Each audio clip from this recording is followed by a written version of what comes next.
পুলি পিঠা বানানো যে এত সহজ তা আপনাদেরকে আজকে আমি ভিডিওর মাধ্যমে দেখাবো। কিভাবে খুব সহজেই বাসায় পুলি পিঠা বানিয়ে ফেলবেন। আগে তো পুলি পিঠা বানাতে গেলে কত ঝামেলা মনে হতো। আর এখন কোনো ঝামেলাই না।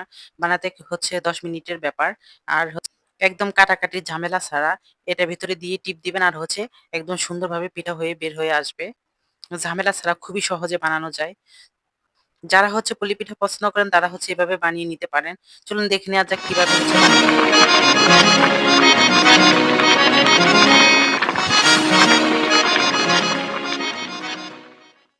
তো হ্যালো বন্ধুরা, আসসালামু আলাইকুম। আশা করি আপনারা ভালো আছেন। আমরাও আলহামদুলিল্লাহ ভালো আছি। এখানে আমি নারিকেল নিয়ে নিয়েছি। আর এখানে চিনি দিয়ে দিয়েছি। নারিকেল আর চিনিটা আমি একসাথে মানে রান্না করে নিব। এখন আমি পরিমাণ মতো দিয়ে দিচ্ছি পানি। পানি বেশি লাগবে না। পানির পরিমাণ হালকা দিতে হবে। কারণ চিনি থেকে অনেক পানি বের হবে। তখন এটা টানাতে অনেক টাইম লাগবে। আর এটা অল্প পানিতেই ভালোভাবে পাকানো যাবে। এর জন্য আমি অল্প পানি দিয়ে একটু মিডিয়াম আঁচে দিয়ে বারবার নেড়ে দিচ্ছি।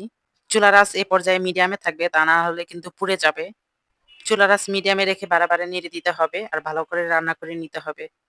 পানিটা টানা পর্যন্ত আমি বারে নারকেলটা একদম নেড়ে চেড়ে মিশিয়ে দিচ্ছি আর দেখছি যে পুড়ে যাচ্ছে কিনা, পানিটা টেনে নিয়েছে কিনা। কিছুক্ষণ পরে ভালোভাবে নেড়ে চেড়ে মিশিয়ে দিতে হবে। এখানে আমি দিয়ে দিচ্ছি এলাচ আর ৩-৪ টার মতো এলাচ আর দারচিনি। এখন আমি ভালোভাবে একদম মিশিয়ে দিব। এই যে এখন আমি ভালোভাবে পানিটা টানিয়ে নিয়েছি। একদম ঝরঝরা করে নিয়েছি। এখন পুলি পিঠা বানানো যে এত সহজ, আগে কিন্তু এত সহজ ছিল না। খুবই প্যারা লাগতো। আর এখন আপনি কয়েক মিনিটের মধ্যে পিঠা বানিয়ে মেহমানদেরকে আপ্যায়ন করতে পারবেন। তো এখানে আমি ২ কাপের মতো ময়দা আর ১ কাপ চালের গুঁড়া দিয়ে আর এখানে লবণ দিয়ে দিয়েছি। দিয়ে আমি ভালোভাবে একদম মিক্স করে নিব। যদি সবগুলো চালের গুঁড়া থাকে তাহলে পিঠাটা হার্ড হয়ে যাবে। খেতে ভালো লাগবে না। ইনস্ট্যান্ট পিঠাটা মচমচা থাকলেও পরে বেশি হার্ড হয়ে যায়। এর জন্য আমি ময়দাটা ব্যবহার করেছি। এখানে আমি পানিটা ফুটতে দিয়েছি। পানিটা ফুটে গেলে আমি মিক্স করা সেই গুঁড়িগুলো এর ভিতরে দিয়ে দিব। পানির ভিতরে দিয়ে আমি ভালোভাবে মিক্সিং করে নিচ্ছি। পানিটা ভালোভাবে বলক আসলে তারপরে এর ভিতরে দিতে হবে। তা না হলে কিন্তু কাঁচা থাকলে ভালো ড্রটা ভালো হবে না। বেশি লিকুইড করা যাবে না। হালকা একটু ঝরঝরা রাখবো। কারণ আমি রুটি বানিয়ে পিঠাটা বানাবো। এজন্য একটু ড্রটা হালকা একটু রাখতে হবে। আমি আবার হাতে ভালোভাবে মেখে এটা চেপে আমি ময়দার ড্রটা বানাবো। এর জন্য একটু ঝরঝরা করে নামিয়ে নিয়েছি। এখন আমি ভালো করে হাত দিয়ে মেখে একদম ড্রটা তৈরি করতেছি।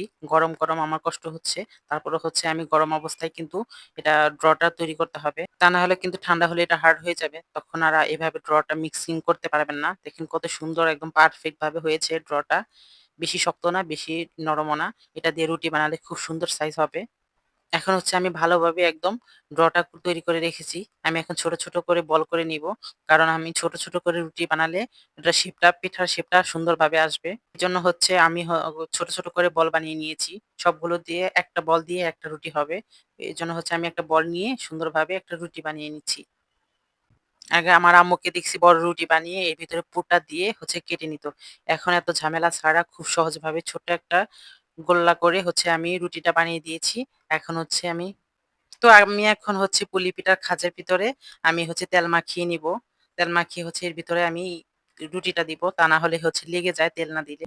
এর জন্য আমি একটু তেল মাখিয়ে নিয়েছি। এখন রুটিটা এর ভিতরে আমি দিয়ে দিব। রুটিটা দিয়ে এক সাইড করে আমি পুরটা দিয়ে দিব। পুর দিয়ে আমি একটা চাপ দিব। চাপ দিলে কিন্তু হয়ে যাবে। আর কোনো প্যারা নাই, কোনো কাটাকাটি ঝামেলা নাই, ডিজাইন করা লাগবে না। এমনিতেই ডিজাইন হয়ে যাবে। এই যে কত সুন্দর!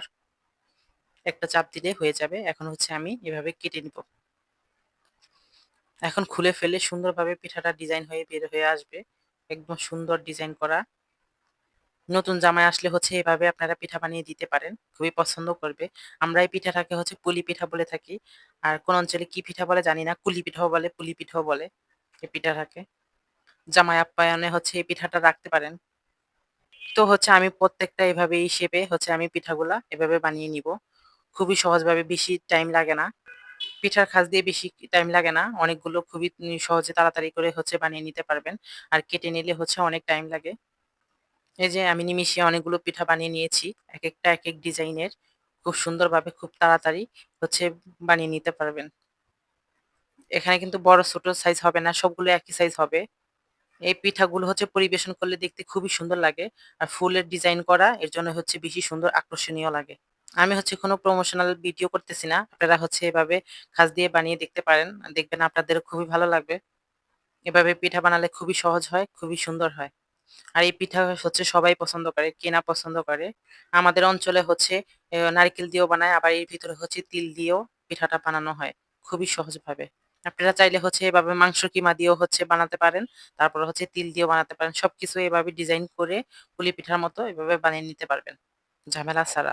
এই ধরনের ভিডিও যদি চান তাহলে হচ্ছে লাইক, কমেন্ট, শেয়ার এবং সাবস্ক্রাইব করে দিবেন। আমার চ্যানেলে যারা নতুন আছেন তারা হচ্ছে সাবস্ক্রাইব করে দিবেন। আশা করি আপনাদের ভিডিওটি ভালো লাগবে। আর নিত্য নতুন কি ভিডিও চান আমাকে কমেন্ট বক্সে জানাবেন। ভুল ত্রুটি হলে ক্ষমার দৃষ্টিতে দেখবেন। নেক্সট কি ধরনের ভিডিও চান আপনারা কমেন্ট বক্সে জানাবেন। আমি তা নিয়ে আরেকটা ভিডিও বানাবো। তো সবগুলো পিঠা হচ্ছে এভাবে বানিয়ে নিয়েছি। এখন হচ্ছে এদিকে আমি তেলটা গরম হতে দিয়েছি। তেলটা গরম হলে আমি ডুবো তেল দিয়েছি। তেলের ভিতরে হচ্ছে আমি এক, এক করে পিঠাগুলো দিয়ে দিব। পিঠাগুলো দিয়ে হচ্ছে নেড়েচেড়ে ভালোভাবে একদম ভেজে নিব। বাদামি কালার করে ভেজে নিব। বেশি পোড়া যাবে না। চুলার আঁচটা মিডিয়ামে রেখে চুলার কাছে থেকে কিন্তু ভেজে নিতে হবে। এখন সুন্দর করে বাদামি কালার করে ভেজে পিঠাটা উঠিয়ে ফেলতেছি। আপনাদের বাসায় হচ্ছে গেস্ট আসলে এভাবে হচ্ছে আপনি ১০ মিনিটের ভিতরে নাস্তাটা বানিয়ে দিতে পারবেন। কোনো সমস্যা হবে না। প্যারা ছাড়া, প্যারামুক্ত। তো হচ্ছে আমি সেম প্রসেসে সবগুলো পিঠা এভাবে আমি ভেজে নিব। সবগুলো পিঠা দিয়ে দিচ্ছি। ডুবো তেল হলে কিন্তু বেশি ভালো হয়। একদম কত সুন্দর লোভনীয় হয়েছে। খেতে কিন্তু খুবই মজা, সবাই পছন্দ করেছে, বাচ্চারা, বড়রা। আর সবগুলো একই সাইজের। তো দেখেন পিঠাগুলো কত সুন্দর দেখতে হয়েছে। আমি পরিবেশন করে নিয়েছি। এখন হচ্ছে সবাইকে পরিবেশন করে নিব, সার্ভ করে দিচ্ছি। দেখতে এত লোভনীয় হয়েছে, খেতে কিন্তু খুবই মজা হয়েছে। এ ধরনের যদি ভিডিও চান তাহলে হচ্ছে কমেন্ট বক্সে জানাবেন। আর কেমন হয়েছে আমাকে জানাবেন। আজকের মতো বিদায় নিচ্ছি এখানে। আল্লাহ হাফেজ। আসসালামু আলাইকুম।